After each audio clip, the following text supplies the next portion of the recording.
শহীদসকলক শ্ৰদ্ধাৰে স্মৰণ কৰিছোঁ। এয়া ভাৰতীয়তাৰ গৌৰৱৰ উৎসৱ, যিয়ে বিগত ৭৮টা বছৰে আমাক সকলোকে একেলগে একেডাল সূতাৰে বান্ধি ৰাখিছে। ১৮৫৭ চনৰ পৰা ১৯৪৭ চনলৈ দেশৰ জনগণৰ প্ৰায় ৯০ বছৰীয়া সুদীৰ্ঘ সংগ্ৰাম আৰু আত্মবলিদানৰ অন্তত ১৯৪৭ চনৰ ১৫ আগষ্টত ব্ৰিটিছৰ পৰাধীনতাৰ শিকলি ছিঙি আমাৰ দেশে এখন স্বাধীন দেশ হিচাপে আত্মপ্ৰকাশ কৰিছিল। দেশৰ জনসাধাৰণৰ অশেষ ত্যাগ আৰু কষ্টৰ ফলত বিশ্বৰ অন্যতম শক্তিশালী গণতন্ত্ৰৰূপে প্ৰতিষ্ঠিত আমাৰ দেশে স্বাধীনতাৰ ৭৭টা বছৰ সম্পূৰ্ণ কৰি ৭৮ বছৰত উপনীত হৈছে। আজিৰ এই পবিত্ৰ মহান নেতাসকলৰ লগতে প্ৰণিপাত জনাইছোঁ সেইসকল বীৰ সেনানীলৈ, যিসকলে দেশৰ অখণ্ডতা আৰু সাৰ্বভৌমত্বৰ বাবে তেওঁলোকৰ জীৱন আহুতি দিলে। আমি যথেষ্ট সৌভাগ্যৱান যে আমাৰ দেশৰ স্বাধীনতাৰ বাবে সেই সময়ৰ দেশৰ শ্ৰেষ্ঠ ব্যক্তিত্বৰ প্ৰতিনিধিসকল আমাৰ স্বাধীনতা সংগ্ৰামখনৰ প্ৰধান ধ্বজাবাহক আছিল। ৰূপান্তৰৰ প্ৰতীক দেশৰ স্বাধীনতা আন্দোলনৰ এইসকল বীৰ সেনানীয়ে প্ৰদৰ্শন কৰা অদম্য সাহস আৰু সবল মানসিকতাৰ বাবেই আজি আমি ভাৰতীয় জনসাধাৰণে নিজকে বিশ্বৰ ভিতৰতে এখন সমৃদ্ধিশালী গণতান্ত্ৰিক দেশৰ স্বাধীন নাগৰিক হিচাপে চিনাকি দিবলৈ সক্ষম হৈছোঁ।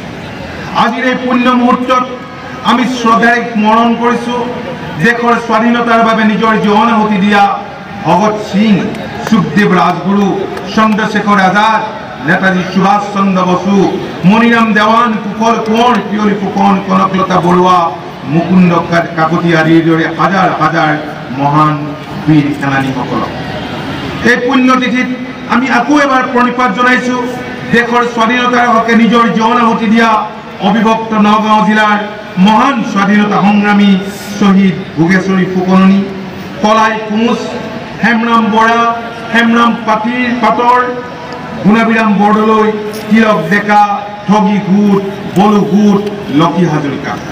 প্ৰণিপাত জনাইছোঁ স্বাধীনতা সংগ্ৰামত ভাগ লোৱা নগাঁও জিলাৰ সেই সকলো ব্যক্তিত্ব, যাৰ ত্যাগৰ বিনিময়ত আমি আজি স্বাধীনতাৰ মুকলি বতাহত প্ৰাণ ভৰি উশাহ ল'ব পাৰিছোঁ। অসমীয়া জাতি সত্তাৰ প্ৰাণ স্পন্দন সৰ্বগুণাকৰ মহাপুৰুষ শ্ৰীমন্ত শংকৰদেৱৰ আৱিৰ্ভাৱ স্থল তথা তেৰাৰ পদৰেণুৰে ৰঞ্জিত এই ঐতিহ্যমণ্ডিত নগাঁও জিলা। আধুনিক অসমীয়া ভাষা সাহিত্যৰ বিকাশৰ বাবে সুপুৰুষাৰ্থ কৰা মাইলছ বঞ্চন আৰু আনন্দৰাম ঢেকিয়াল ফুকনৰ কৰ্মস্থল নগাঁও। সত্ৰীয়া সংস্কৃতিৰ লগতে আধুনিক চিত্ৰকলা ভাস্কৰ্যৰ পীঠস্থান এই নগাঁও। এই নগাঁও আহোম ৰাজত্বকালৰ মোমাই তামুলী বৰবৰুৱাৰ নগাঁও, যিয়ে ১৬শ শতিকাৰ আৰম্ভণিতেই পাইক প্ৰথাৰ সৃষ্টি কৰি সেই তাহানিতেই এক অনন্য কৃষিভিত্তিক কৰ্ম সংস্কৃতিৰ জন্ম দিছিল। এই নগাঁও কবি ৰত্নকান্ত বৰকাকতি, কবি দেৱকান্ত বৰুৱা, সু সাহিত্যিক নৱকান্ত বৰুৱা, মহিম বৰা, ডক্টৰ লক্ষীনন্দন বৰা, ডক্টৰ ভৱেন্দ্ৰনাথ শইকীয়াৰ নগাঁও, যিসকল স্মৰণীয় ব্যক্তিৰ জীৱনজোৰা সাধনাই আমাৰ ভাষা সাহিত্যক বিশ্ববাসীৰ সন্মুখত অনন্য ৰূপত তুলি থৈছে। সেয়েহে এই হাতাম পুৰুষীয়া ঐতিহ্যৰে মহিমামণ্ডিত এই নগাঁও চহৰত স্বাধীনতা দিৱসৰ আজিৰ এই পবিত্ৰ পুৱা আপোনালোকৰ সৈতে ৰাষ্ট্ৰীয় পতাকাৰ তলত থিয় হৈ আমি নিজকে পৰম সৌভাগ্যৱান বুলি অনুভৱ কৰিছোঁ। আমাৰ দেশৰ মূল্যবোধক বিশ্বত সবলভাৱে প্ৰতিষ্ঠা কৰা দেশৰ মাননীয় প্ৰধানমন্ত্ৰী নৰেন্দ্ৰ মোদী ডাঙৰীয়াৰ শক্তিশালী নেতৃত্বত স্বাধীনতাৰ এই অমৃতকালৰ সময়ছোৱাত আমাৰ দেশৰ যুৱ শক্তিৰ মাজত ইতিমধ্যে এক তেজস্বী কৰ্ম সংস্কৃতি আৰু কৰ্মচঞ্চলতাৰ সূচনা হৈছে। ইয়াৰ সমান্তৰালভাৱে আমাৰ ৰাজ্য অসমকো প্ৰত্যাশিত লক্ষ্যত উপনীত কৰোৱাৰ বাবে আধুনিক অসমৰ খনিকৰ মুখ্যমন্ত্ৰী ডক্টৰ হিমন্ত বিশ্ব শৰ্মা ডাঙৰীয়ায়ো বিভিন্ন জনমুখী পদক্ষেপ গ্ৰহণ কৰিছে। স্বাধীনতা দিৱসৰ সমান্তৰালকৈ এইবাৰ মাননীয় মুখ্যমন্ত্ৰী ডাঙৰীয়াৰ নেতৃত্বত অমৃত বৃক্ষ আন্দোলনৰ কাৰ্যসূচী ৰূপায়ণ কৰি থকা হৈছে। দেশৰ উন্নত ৫খন অগ্ৰণী ৰাজ্যৰ ভিতৰত অসমৰ স্থান নিশ্চিত কৰাৰ বাবে আমাৰ দূৰদৰ্শী আৰু সকলোৰে প্ৰিয় মুখ্যমন্ত্ৰী ডাঙৰীয়াৰ নেতৃত্বত অসমতো ইতিমধ্যে এক কৰ্মযজ্ঞৰ সূচনা হৈছে। দেশৰ ৭৮ সংখ্যক স্বাধীনতা দিৱস উদযাপনৰ এই শুভ মুহূৰ্তত আমি মাননীয় প্ৰধানমন্ত্ৰী আৰু মাননীয় মুখ্যমন্ত্ৰী এই দুয়োগৰাকী কৰ্মযোগীলৈও আন্তৰিক ধন্যবাদ আৰু কৃতজ্ঞতা জনাইছোঁ। শ্ৰদ্ধেয় ৰাইজ, আজিৰ এই পবিত্ৰ মুহূৰ্তত আপোনালোকক এই কথা ক'বলৈ পাই সুখী হৈছোঁ যে আপোনালোক সকলোৰে সহযোগত ডক্টৰ হিমন্ত বিশ্ব শৰ্মা ডাঙৰীয়াৰ নেতৃত্বাধীন অসম চৰকাৰে আমাৰ ৰাজ্যখনৰ প্ৰগতি আৰু উন্নয়নৰ পথৰে দ্ৰুততৰে আগবঢ়াই নিয়াৰ নিৰন্তৰ প্ৰয়াস অব্যাহত ৰাখিছে। বৰ্তমানৰ অসম চৰকাৰে সৰ্বস্তৰৰ জনসাধাৰণৰ সৰ্বাংগীন বিকাশৰ লক্ষ্যৰে ৰাজ্যৰ আৰ্থ সামাজিক পাৰিপাৰ্শ্বিক আদি প্ৰতিটো ক্ষেত্ৰতে উন্নয়নৰ এক নতুন দিগন্তৰ সূচনা কৰিছে। মুখ্যমন্ত্ৰী ডাঙৰীয়াৰ দূৰদৰ্শী নেতৃত্বত বিগত ৩টা বছৰত সাধিত হোৱা বিভিন্ন উন্নয়ন আৰু উদ্ভাৱনীমূলক কাম কাজৰ সাক্ষী হ'ব পাৰিছে আপোনালোক অসমৰ জনগণ।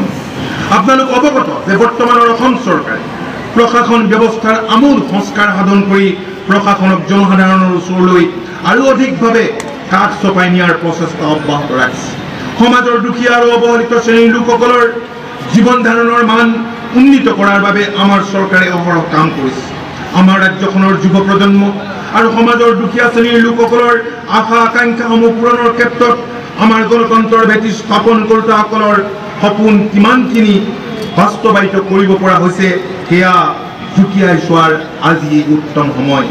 সেয়ে আমাৰ দেশৰ স্বাধীনতা দিৱস উদযাপনৰ এই ৭৮তম পবিত্ৰ ৰাষ্ট্ৰীয় পতাকাৰ তলত থিয় হৈ বৰ্তমানৰ অসম চৰকাৰে আপোনালোকৰ সহায় সহযোগ লাভ কৰা কেতবোৰ উল্লেখযোগ্য সফলতাৰ প্ৰয়াসৰ সন্দৰ্ভত এটি চমু অৱলোকন কৰিবলৈ বিচাৰিছোঁ। আমাৰ স্বাধীনতা দিৱসৰ এই গুৰুত্বপূৰ্ণ উপলক্ষত আমাৰ ৰাজ্যখনৰ স্বাস্থ্য খণ্ডলৈ এক যুগান্তকাৰী পৰিৱৰ্তন আহিছে। তিনিচুকীয়াত সদ্য স্থাপিত চিকিৎসা মহাবিদ্যালয়খনকে ধৰি 13খন সম্পূৰ্ণ কাৰ্যক্ষম চিকিৎসা মহাবিদ্যালয়ৰ প্ৰসংগ আজি আমাৰ বাবে পৰম গৌৰৱৰ বিষয়।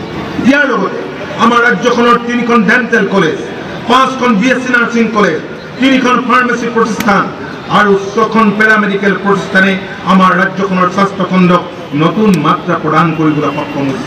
ইয়াৰ উপৰিও মুখ্যমন্ত্ৰী ডাঙৰীয়াৰ উদ্যোগত ৰাজ্যখনত আৰু 7খন নতুন চিকিৎসা মহাবিদ্যালয় নিৰ্মাণৰ জৰিয়তে চিকিৎসা শিক্ষাক সুলভ কৰি তুলিবলৈ প্ৰয়াস কৰা হৈছে। গুৱাহাটীৰ ষ্টেট কেঞ্চাৰ ইনষ্টিটিউটক বিশ্বৰ শেহতীয়া চিকিৎসা প্ৰযুক্তিৰে উন্নীত কৰা হৈছে, যাৰ সুফল আজি কৰ্কট ৰোগাক্ৰান্ত লোকসকলে লাভ কৰিবলৈ সক্ষম হৈছে। ৰাজ্যখনৰ প্ৰতিটো জাতি জনগোষ্ঠীক মুখ্যমন্ত্ৰী ডাঙৰীয়াই সমভাৱে বিকাশৰ অনিৰুদ্ধ যাত্ৰাত আগবঢ়াই নিয়াৰ অংশ হিচাপে শেহতীয়াভাৱে MBBS পাঠ্যক্ৰমত নামভৰ্তিৰ ক্ষেত্ৰত অসমৰ চৰকাৰী মহাবিদ্যালয়ত অধ্যয়ন কৰা ছাত্ৰ ছাত্ৰীৰ বাবে 5% আসন সংৰক্ষিত কৰিছে। অকল সেয়াই নহয়, MBBS পাঠ্যক্ৰমত নামভৰ্তিৰ ক্ষেত্ৰত মৰাণ মটক জনগোষ্ঠীটোৰ প্ৰতিটোৰে 5ৰ পৰা 4খন আসন, টাই আহোমৰ বাবে 7ৰ পৰা 10খন, চুতীয়া জনগোষ্ঠীৰ বাবে 6খনৰ পৰা 9খনলৈ, কোচ ৰাজবংশীৰ বাবে 10খন আসনৰ পৰা 13খন আসনলৈ সংৰক্ষণৰ সংখ্যা বৃদ্ধি কৰিছে। আয়ুষ্মান ভাৰত প্ৰধানমন্ত্ৰী জন আৰোগ্য যোজনা আৰু আয়ুষ্মান অসম মুখ্যমন্ত্ৰী জন আৰোগ্য যোজনাৰ একত্ৰীকৰণৰ আজি অসমৰ 64 লাখ পৰিয়ালৰ প্ৰায় 2.33 কোটি হিতাধিকাৰীৰ প্ৰতিটো পৰিয়ালক বছৰি 5 লাখ টকাৰ নগদ ধনবিহীন চিকিৎসা সেৱা লাভ কৰাৰ বাবে সক্ষম কৰি তোলা হৈছে। যোৱা 30 মে তাৰিখে পথ দুৰ্ঘটনাত পতিত হোৱা লোকৰ বাবে পথ পৰিবহণ আৰু ঘাইপথ মন্ত্ৰালয়ে অসমত পাইলট প্ৰজেক্ট হিচাপে আৰম্ভ কৰা এখন নতুন আঁচনিৰ অধীনত ABPMJAY আৰু AAMMJAY তালিকাভুক্ত হস্পিটেলৰ সৰ্বাধিক আদিৰ বাবে প্ৰতিজন দুৰ্ঘটনাত পতিত ব্যক্তিৰ চিকিৎসাৰ বাবে 1.5 লাখ টকা পৰ্যন্ত নগদ ধনবিহীন চিকিৎসা সেৱা আগবঢ়োৱা হৈছে। 2023-24 বৰ্ষত অসমে শিশুৰ টীকাকৰণৰ ক্ষেত্ৰত 85.45% সফলতা লাভ কৰিছিল। ইয়াৰ সমান্তৰালভাৱে অসম চৰকাৰে চাহ বাগিচাৰ চিকিৎসালয়লৈ 632খন ৰোগী পৰিবহণ বাহন প্ৰদান কৰি 30 লাখৰো অধিক ৰোগীক সেৱা আগবঢ়াইছে। ৰাজ্যখনত আইন শৃংখলা পৰিস্থিতি বজাই ৰখাৰ বাবে মুখ্যমন্ত্ৰী ডাঙৰীয়াৰ অটল দায়বদ্ধতাৰ ফলত অসমত আইন শৃংখলা পৰিস্থিতিৰ উল্লেখযোগ্য অগ্ৰগতি পৰিলক্ষিত হৈছে। অসম আৰক্ষীৰ অদমনীয় মনোবল আৰু ৰাইজৰ কাষ চাপি যোৱাৰ মানসিকতাৰ বাবেই আজি ৰাজ্যখনত বিভিন্ন বিক্ষোভ ধৰ্ণা আন্দোলন আদিৰ নেতিবাচক চিন্তাৰে পৰিচালিত কাৰ্যসমূহ উল্লেখযোগ্যভাৱে হ্ৰাস পাইছে। আজি উগ্ৰপন্থী সম্পৰ্কীয় যথেষ্ট পৰিমাণে হ্ৰাস পোৱাৰ ফলত ৰাজ্যখনত এটা শান্তিৰ পৰিৱেশ সৃষ্টি হৈছে। উজনি অসমৰ 4খন জিলাৰ বাহিৰে বাকী সকলো জিলাৰ পৰা আপচা প্ৰত্যাহাৰ কৰা হৈছে আৰু এই 4খন জিলাৰ পৰা অশান্ত এলেকাৰ দৰে ঠেক আঁতৰোৱাৰ প্ৰচেষ্টা অব্যাহত ৰাখিছে। অসম আৰক্ষীয়ে ড্ৰাগছৰ দৰে সৰ্বব্যাপী মহামাৰীৰ বিৰুদ্ধে অভিযান অব্যাহত ৰাখিছে আৰু ড্ৰাগছ সৰবৰাহৰ বিৰুদ্ধে 9,018টা গোচৰ পঞ্জীয়ন কৰিছে। এতিয়ালৈকে 14,800তকৈ অধিক ড্ৰাগছ সৰবৰাহকাৰীক গ্ৰেপ্তাৰ কৰা হৈছে আৰু 2,218 কোটি টকাৰো অধিক ড্ৰাগছ জব্দ কৰা হৈছে। শ্ৰদ্ধেয় ৰাইজ, দেশে স্বাধীনতা লাভ কৰাৰ আজিৰ এই 78 সংখ্যক বৰ্ষপূৰ্তি গৌৰৱ উজ্জ্বল মুহূৰ্তত এই পবিত্ৰ তিৰংগা পতাকাৰ তলত আমি যিদৰে আমাৰ দেশক অহৰ্নিশে সুৰক্ষা দি অহা সেনাবাহিনী, নৌবাহিনী, বায়ু সেনাবাহিনী, অৰ্ধসামৰিক বাহিনী, আৰক্ষী বাহিনীৰ জোৱানসকলৰ লগতে স্বাধীনতা সংগ্ৰামত অংশগ্ৰহণ কৰা প্ৰতিজন বীৰ পুৰুষৰ অৱদানক শ্ৰদ্ধাৰে স্মৰণ কৰিছোঁ, সেই একে সময়তে আমি স্মৰণ কৰিছোঁ আমাৰ দেশৰ জনসাধাৰণৰ বাবে খাদ্য সুৰক্ষাৰ নিশ্চিতি প্ৰদান কৰি অহা আমাৰ কৃষক সম্প্ৰদায়ৰ অৱদানক। আপোনালোকে জানে যে সাম্ৰাজ্যবাদী ব্ৰিটিছৰ 200 বছৰীয়া শাসনকালৰ অন্তত স্বাধীনতাৰ আলোকেৰে দীপ্তিমান হোৱা ভাৰতবৰ্ষৰ এখন দেশৰ অৰ্থনৈতিক স্বাধীনতা কিমান দূৰ সম্ভৱ সেই সম্পৰ্কে সংশয়বাদী বহুতো লোকে প্ৰশ্নৰ অৱতাৰণা কৰিছিল। কিন্তু সংশয়বাদীসকলৰ সেই আশংকাক নস্যাৎ কৰি বিগত 78টা বছৰে আমাৰ দেশৰ কৃষকসকলে তেওঁলোকৰ শ্ৰম আৰু ঘামৰ বিনিময়ত দেশৰ অৰ্থনীতিক সবলভাৱে উপস্থাপন কৰি আজি বিশ্বৰ ভিতৰতে ভাৰতক এখন শক্তিশালী ৰাষ্ট্ৰ হিচাপে সাব্যস্ত কৰিবলৈ সক্ষম হৈছে।